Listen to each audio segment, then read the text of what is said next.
নমস্কার বন্ধুরা, আপনারা সবাই কেমন আছেন? আশা করি ভালো আছেন।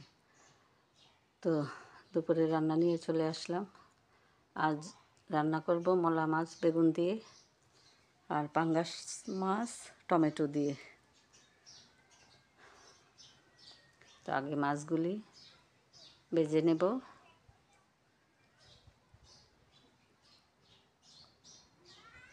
মাছগুলি ভাজা হয়ে গেলে তারপর মলা মাছটা বসাবো। মলা মাছও খুব একটা বেশি না, অল্প একটু মাছই। আর বাড়িতে বাজার কাছাকাছি না থাকাতে বাজারের অনেক সমস্যা, খাওয়ারও সমস্যা। তো সপ্তাহে 2টা বাজার, একটা এই যে সোমবারে, একটা শুক্রবারে, আবার একটা বুধবারে, আবার একটা শনিবারে। কিন্তু দূরত্ব অনেক, ইচ্ছা করলেই যাওয়া যায় না। সপ্তাহে একটা বাজার।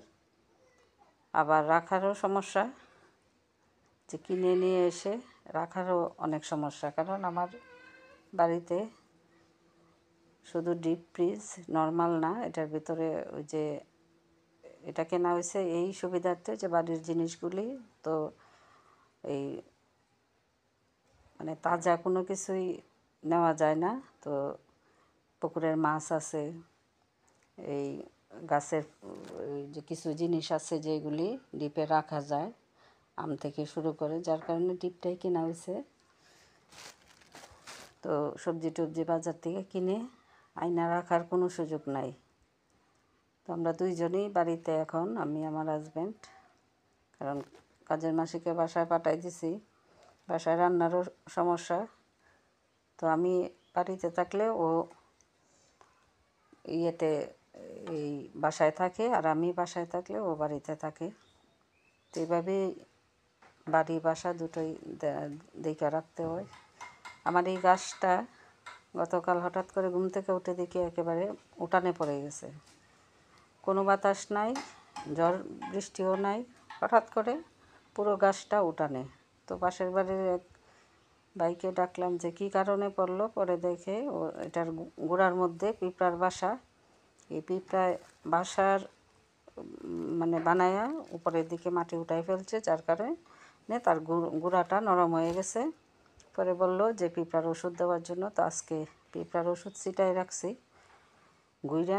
গুইরা রাখতে হয়। আবার এই যে মুরগি আছে, মুরগি খায় আবার মরে যাব, তো আরেক সমস্যা। তো দেখি এটা কি হয়। এদিকে আদা লাগাইছিলাম 7টা বস্তা, দেখি এবার আদা আমারে কি দেয়। গতবার 3টায় আমারে 1.5 কেজি দিছিল, এবার 7টায় কয় কেজি দেয় একটু পরীক্ষামূলকভাবে লাগাইছি। মাসে এদিকে হলুদ লাগাইছে, টুকটাক সব কিছুই হয়, নিজেদের খাওয়াটা চলে যেটুকু করে বাড়িতে থেকে মাসি। তো বাইরের থেকে এসে দিকে আমার তরকারিটা প্রায় হয়ে গেছে। তো পাশের বাড়ির 2 নাতনিকে নিয়ে বসলাম। ওই নাতনিগুলি সারাক্ষণই আমার সময় দেয়, সারাক্ষণ আমার পাশে থাকে।